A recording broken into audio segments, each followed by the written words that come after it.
Hello everyone. Welcome to Oakridge Expert Talks. Today we're going to be talking about well-being in today's world. And I, Swetha, the Vice Captain of Wellbeing at Oakridge, is excited to be your host today. I'm also joined by our student counselor, Miss Bhavya. Hi ma'am, how are you doing today? Thank you so much for such a lovely introduction, Swetha. I'm doing good. And before we deep dive into this topic, I also want to ask you how you are doing today. That's a good question. I mean, as a student, it's not a smooth road all the time.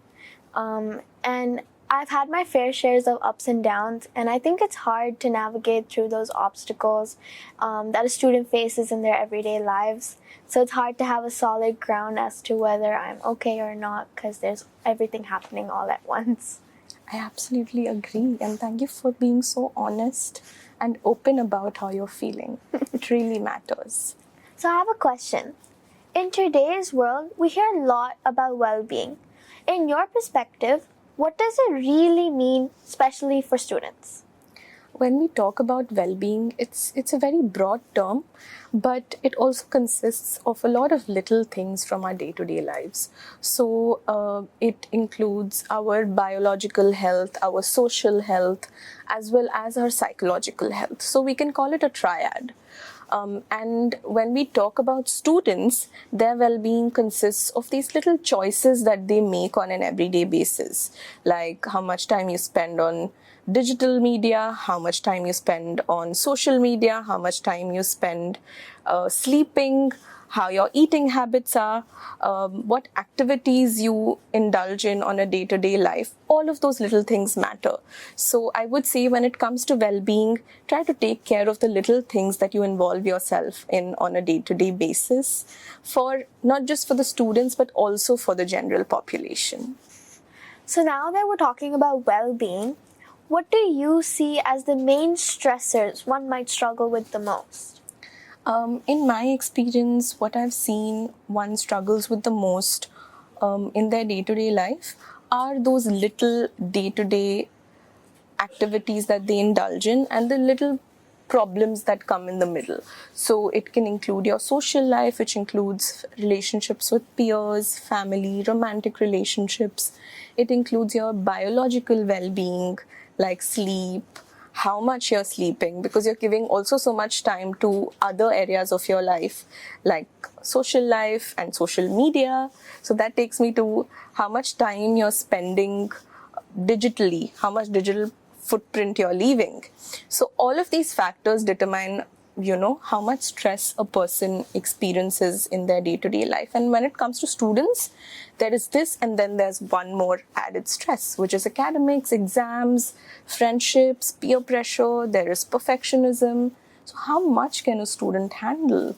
So that's why it's very important to develop healthy coping strategies, like, sometimes recognize when you're feeling stressed, go out for a walk, listen to some music, deep breathe, which is very important. It helps you ground yourself. So you have to develop grounding strategies like these to help yourself feel better. There are a lot more strategies, some activities which you must have stopped indulging in because of academic pressure.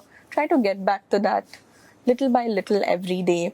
So little things like these really help you stay focused. It helps you manage your stress better. Rather, you can't avoid stress, but you can learn how to manage stress. That's really informative.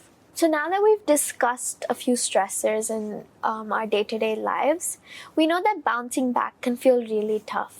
How can we build resilience and balance in our everyday lives? So this takes me back to what we were discussing previously about, developing healthy strategies. And as individuals, like I said, we can't avoid stress, but we can develop certain strategies, indulge in them so that we're able to manage our stress effectively. So some techniques like exercising, physical activities really helpful when you're stressed. So you'll notice if you're extremely stressed and you go out for a walk, you will immediately start to feel better because your cortisol levels, which is a stress hormone, it goes down. And then there is relaxation techniques like breathing. So deep breathing for a minute there is a technique called box breathing. That is also something that helps you ground yourself, bring yourself back to the present. Because when you're stressed, you can go back to a space where you recognize nothing, you're unable to recognize why it's happening. So it feels like a lot. So it's important to bring yourself back to the present. And these are a few strategies that help you do that.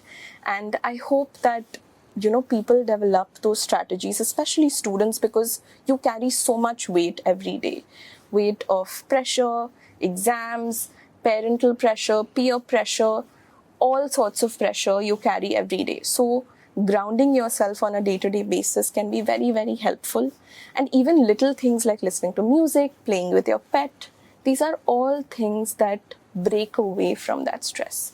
So I think these are some helpful strategies that one can use to build resilience. And even in school, actually, the last year, which was 2024 to 2025, was marked as Year of Resilience. And students practiced it really well. They learned about resilience. They were given activities which they performed. And this year also marks Year of Resilience. And we hope to continue doing the same. So coming back to stressors, you mentioned that social media can also be really stressful in our day-to-day lives. And it's such a big part in a student's life nowadays. So how do you think online lives affect well-being? Well, something that I'd like to take from what you said is online lives. So apart from our lives physically, there is also a life that we have on social media or online. And that can take a big toll on how you feel generally, right? And again, biologically, emotionally, socially, psychologically, in all ways. So some things that I've seen in my experience, not just for students, but even for adults. I think even adults spend a lot of their time digitally. They have a lot of digital footprint. And some things that I've seen are difficulty in managing time, which leads to procrastination. And procrastination is directly linked to stress. So that's a big stressor in our lives in general. And it's very important to take a break from your online self. You also have a physical self. Recognize your physical self and recognize what your physical self needs. And with digital media, there are so many unrealistic expectations that come in when we talk about body image, how you look at your body, when we talk about lifestyle, how you look at your lifestyle and what your lifestyle should be, what a good lifestyle is, what a bad lifestyle is. So you take so much and you absorb so much from your online presence, and you try to create that in your physical life. And most of those expectations are unrealistic expectations. So the people on social media who show you that their lives are fancy and big and create those unrealistic expectations, remember that your life is not just about that. Your life here in the present is real, and it's okay for your life not to be so big and fancy. And it's okay to take a break from digital media at times and recognize your physical self and ground yourself. That's so true. So you were talking about how social media is such a big influence in everyone's lives. We can also say that for students specifically, peers are play such an important role in a student's life. So how does peer influence, both negative and positive, impact a student's well-being? I think, like you said, peers are a very big part of a student's life. And I think through your life while growing up. So not just for students, but for individuals in general, peers play a very important role in your life. So if there is any kind of unhealthy peer influence, it's very important to recognize that. Because friendships should be nurturing. They should feel like they're lifting you up and not pulling you down. They should be people that you can run to and go to at any point in your life whenever you're feeling low or you just need a shoulder to cry on. And it should never be the set of people who are pulling you down or making you feel terrible for something. While it's okay that friendships can tell you sometimes when you're wrong and let you make mistakes and learn and grow from it, but friendships should never feel like you're going into a hole. they should always feel like you're being pulled out of that hole. And I think it's very important to have healthy friendships in general, because it builds your self-identity. It helps you create a personality. It creates self-confidence and self-esteem. It creates a whole new you. So try to recognize any unhealthy friendship patterns. And now that we're talking about unhealthy friendship patterns and friendship in general, I want to ask you, Swetha, because you're a student as well, and I'm sure you've made friends over time. Some friendships must have worked, some didn't. What do you think a healthy friendship should look like, according to you? I think when it comes to friendships, I think personally, one major red flag for friendships is lack of communication. When you create a bond with someone, there should be that easy communication. When you know that something's not right or someone's doing something wrong and you know you need to correct that, you need to feel free to tell them that this is wrong, this is right. And I think people tend to forget that in a friendship, it's not just one person, but there's also someone else in that friendship as well. So effort goes both ways. And I think, like you said, friendships shouldn't pull each other down. It shouldn't tear each other down. You both together should push each other to greater heights. That's what a positive friendship is. Absolutely. And I think it's two-way, like you said. And you and your friend both should be equal partners in that friendship. Thank you so much for that lovely perspective, Swetha. Thank you. So we were talking about influences. We said that social media is a huge influence and peers are a huge influence, but there's also parents that play a big role in a student's life. So how do you think parents can support their children about well-being, especially in the most challenging adolescent years? So like you said, parents play a big role in a child's life. They are caregivers, they nurture them, they bring them up, and they give them a life. And it's very important for a child while growing up and through their life to have parental support and parental guidance. They can have guidance and support from all other areas of their life, but parental support is very, very essential and it keeps them going. So if we talk about what support parents can give to their children, I think the first thing that I'd like to say is be with them and not against them. When you recognize that your child is going through something, try to be with them and not against them. See the problem and not your child as the problem, because that can happen. You might be parents for the first time. You might be navigating what parenthood is like, and you're learning as well. You're growing with your child. So it's absolutely okay for both of you to make mistakes. And while you're making these mistakes, also recognize that the generation you were in was different and the generation your child is in different. It's absolutely okay for you to navigate through that journey and empathize with them. Try to look at things through their shoes, put yourself in their shoes, look at things from a fresher perspective, and try to give yourself a break at times as well, because parenthood is not easy. It's something you learn and grow with every single day. So give yourself a break at times and think from a fresher perspective. I'm sure that things start getting better.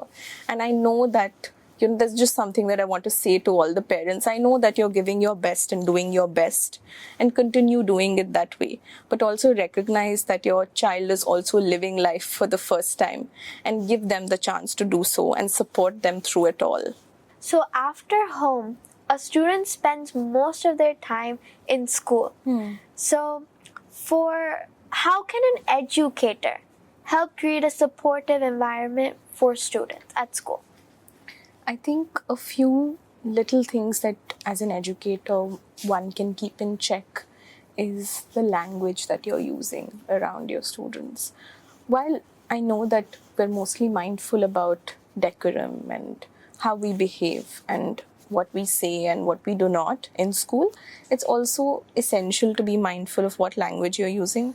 Try not to use any language that pulls a child down, any language that directly impacts a child, and just try to be more inclusive of all children in the school. I think that in turn creates support for all children. When a child sees that you are involving other children and being inclusive, they also learn that from you. Children often learn by observing. So I think these are a few things that allow you to create a supportive environment. And I know that as educators, you are doing a lot. You're constantly working towards student well-being. What also helps is to be able to support students, you also have to take care of yourself. So keep in check your well-being as well. Recognize if you're feeling burnt out, if you're unable to handle something. Take help, ask for support, and even the students. So this is something that I want to say to students and staff and everyone who's listening, that it's okay to ask for help. You can struggle, you can have lows and dips in your life, and it's okay for you to ask for help. It's like, think of your body as a robot, and think that a part is struggling or a part is missing and you need mechanical help. You call a mechanic and the mechanic fixes it. And it's similar when it comes to your life.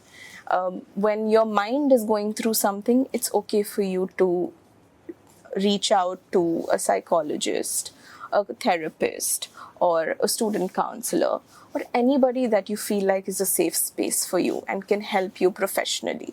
So this is also for all the teachers. And in Oakridge, we are always striving towards student well-being. We have been taking a lot of initiatives to support student well-being. We have group counseling sessions. We have an initiative that was started, which is called Mindful Mornings, which helps our students start the day on a fresh and positive note. We also have recently come up with the Oakridge support box, or rather the Oak support box, where students can anonymously or with their names come in and drop any feelings or anything that they want to share with the counselor. And again, this is something that I would like to repeat. At Oakridge, we are constantly striving towards student betterment, and our main priority and our top priority is our students. And we're always wanting their well-being. So as we're nearing the end of this conversation, if you have one piece of advice about taking care of well-being for students and for all our listeners today, what would it be? So I think I would like to say that life is a race with goals, expectations, and everything in our lives pulling us in different directions. So something that I want to tell to everybody who's listening is that you are more than your achievements, the expectations, or the goals you have. And it's okay to recognize you for you. And also one more thing I'd like to add is that it's okay for you to share your worries, your joys, your sadness, anything that you're feeling. It's okay to ask for help, and it's okay for you to struggle. Just like you would go to a doctor if you had a bruise on your body and you would like care for it. Similarly, if your mind is going through something, it's okay to talk to a professional, and it's okay to reach out to a counselor or a therapist, whatever is needed for you. So recognize if you're struggling and ask for help.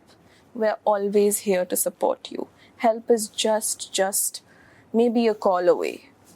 And I hope that you get the help that you deserve. So while I have given my piece of advice, Swetha, as a student, what advice would you like to give to your fellow students, or rather to the general population that's listening to us? I think that you should focus on yourself. You matter and you are enough. You don't need to satisfy anyone else's expectations or anyone else's opinions or thoughts about you. You only need to satisfy yourself. And it's important to value yourself. Don't ever question your self-worth. And you are important. You are loved. You are cared for. And if you ever need help always seek for it. Don't hold back. It's okay to ask for help. Thank you so much for that lovely, lovely piece of advice as a student. And I'm so glad that it's coming from you and going to whoever is listening, be it a student or anybody else. And it was lovely talking to you today. You too, ma'am. Thank you so much for joining us today. Thank you so much. Have a lovely day ahead. You too, ma'am.